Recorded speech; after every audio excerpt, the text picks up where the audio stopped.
Hey, Glenn here, the People's Carpenter. How you doing? I'm not in my workshop, I'm here in my office, and actually just over my shoulder you can see a photo of me having a cap put on my head at a big silly ceremony years ago when I became a doctor. I'm now at a point where I'm willing to say we have moved. The move is done, the workshop setup is more or less finished. The various steps of that process didn't really deserve a video of their own, but the whole thing is basically done, and here's some of how it went down. So it is all go here. We've got a couple of moving trucks, we've got a technician installing some Ethernet ports. I've got a bad shoulder, I can't do too much lifting, but I am relocating, organising the wood slightly, putting it on shelves, putting some on the rack in there. There's a fella in that cottage getting a good look at the old forge and the equipment. He's going to be removing that at some point so we can continue to restore the cottage. Man, so things do look slightly chaotic at the moment, even though there's more space. That's just because things are sitting around, not put away, not on shelves and so on. I've been making decisions about where everything is going to go.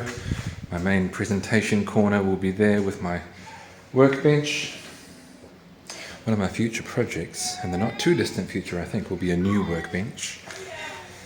One thing that I haven't been worrying too much about is the whole concept of workflow. You know, sometimes, I'm sure there are videos out there, but I'm pretty sure I've seen them, where people are talking about how to optimize your workshop for workflow so that you're being efficient and, you know, the wood follows a path around the workshop and whatever and so on. And yeah, I thought about that a little bit, but actually I'm not too worried about it. I'm just going to put things where they fit and where they make good use of space, because although this workshop is bigger than the last one, my dogs are barking at an airplane, how dare they fly overhead. Although this workshop is bigger than the last one, it's not an aircraft hangar. You know, I can still walk from one side to the other in just a few seconds. So the whole issue of workflow is not really worth losing sleep over. My goodness, now I'm getting excited. Something that is a minor annoyance, both because of its practical implications and also because of what it implies about the psychology of the person who did this and the culture that it evokes. So I'm going to need a new electrical outlet installed here, a 15 amp outlet for my jointer and planer, which is a bit beefy, and who knows, I might get other machines in the future that require that. Not a big job, that's fine. So I thought, okay, I'll make life easy for the electrician. I'll take off one sheet of this plywood lining. That's actually going to be more difficult than it should be, because this is nailed on. There are dozens of nails on it, and well, I understand why they did it, because that's easy, and it's a nail gun too, so the nails are sitting below the surface, so you can't just pull them out. It's difficult to get them out. It's going to be very, easy to put on, difficult to get off. I screw plywood on when I line the walls with plywood so that you can remove it easily, and that's the deep psychological or perhaps philosophical difference in approaches that people take. Someone has taken the approach that is easiest in the next 10 seconds for him, but for the world, for anyone else who encounters this situation, it's more difficult in the long term. And that seems like a bad way to make decisions, doesn't it? I feel like I'm better than him. That's not good either.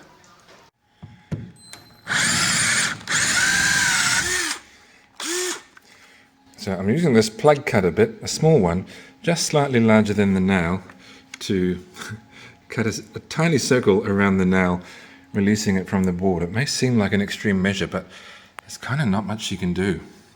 So yeah, there are going to be some holes, but not huge ones. And there we are. It was a solution, and it worked reasonably well. Yeah, those holes aren't pretty, but, filler exists if I can't bear the sight of them.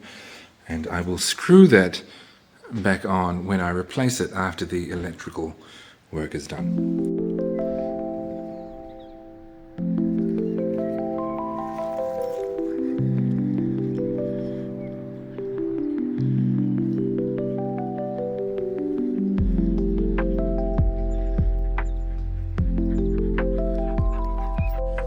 In other exciting news, I'm building the bench that will sit behind me. Unfortunately, at this particular branch of Mitre 10, which, as I've mentioned many times, is one of the hardware stores I go to, they don't have this, I don't know what it's called, but one of the other branches I go to, there's this big-ass saw. Well, it's a big frame that sits on the wall that a circular saw sits on, and they can lean a piece of plywood up against it and then cut the plywood and do all sorts of things. They don't have one of those at the store that I just went to, and the fellow said, no, we don't cut plywood, we don't have the facilities to do it. And I couldn't fit a full sheet of 2.4 meters by 1.2 meters of plywood into my van, so I instead got 1.2 meters by 600 millimeters, and that will go on the bottom shelf, but it's a slightly more expensive way to buy things, and it just got me thinking, maybe I won't use plywood on top, maybe I'll make it a bit nicer. I've got a lot of poplar sitting around, maybe I'll have a poplar topped bench, because it's not going to be a workbench that sees a lot of abuse. Poplar is a bit soft for that, but it's fine for this, so that's what I'll do.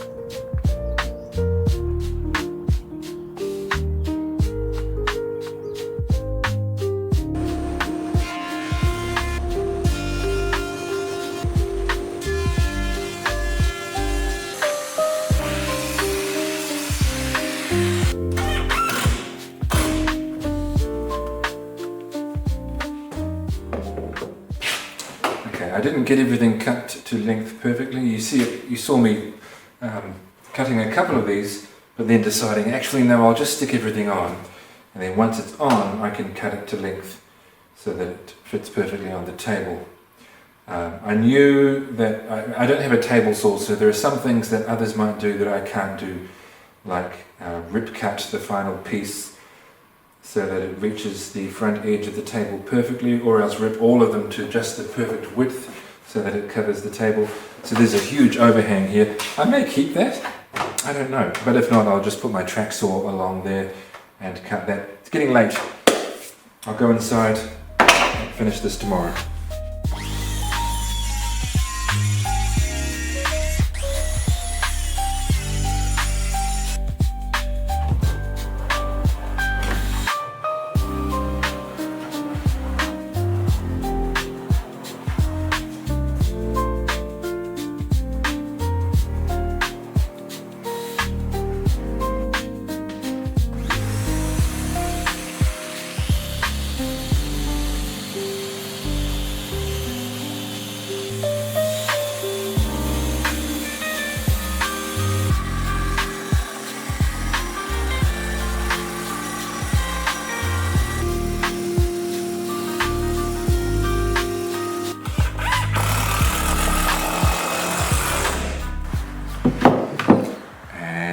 That's it. I decided to put that on so that nothing would fall off the back.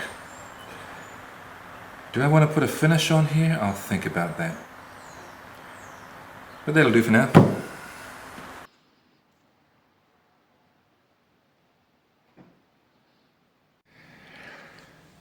I built this shelf to put paints and glues and some finishes. I probably won't get all of my paints and glues and finishes there, but I've decided that given what paints and finishes are like, especially bottles of oil that might have oil on the bottom, I will actually take all this off, take the shelf down and paint it. Yeah, let's do that.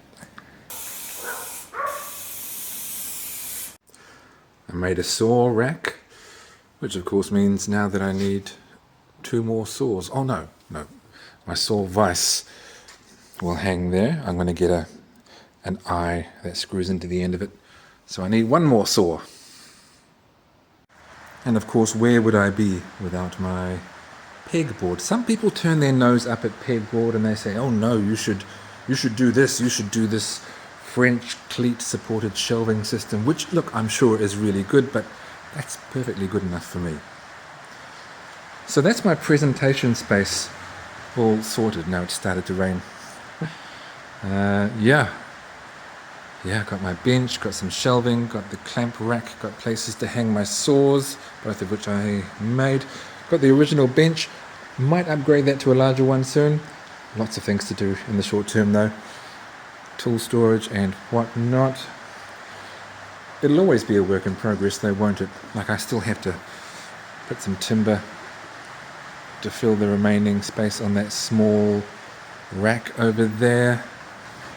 I need to move that table, clear it off and move it over to next to my drill press to store bits next to it.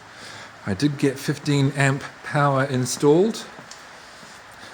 That piece of lining is full of holes, but that's okay. So I'm using my jointer and planer and producing lots of waste. I'm currently building a kitchen island, which is turning out nicely. That waste I can't burn in a fireplace in our house because we don't have one. There was one shortly before we bought the place, but they had to remove it because they didn't have consent for it. So we may remedy that at some point. It's raining now, it's Friday, but tomorrow it should be fine. And I'm going to be building a fire pit out yonder, and I will be able to burn my burnable waste there. I must keep these floors swept. They are really nice floors, this polished concrete. So I'm basically set up. Yeah, got my small machines out here in the middle of the workshop, other than the buffer, but I make a distinction because the buffer doesn't need a vacuum. These do, so it makes sense to put them next to each other. Look, I'm happy with the layout, and I shouldn't keep talking about the fact that I've just moved in and I'm setting up because I've been here for a little while now. The next video you see will just be a regular The People's Carpenter video, which therefore means it will be an awesome video, and I will see you then. It's good to have the move behind me. I don't like moving, even though I like the new place. See you soon.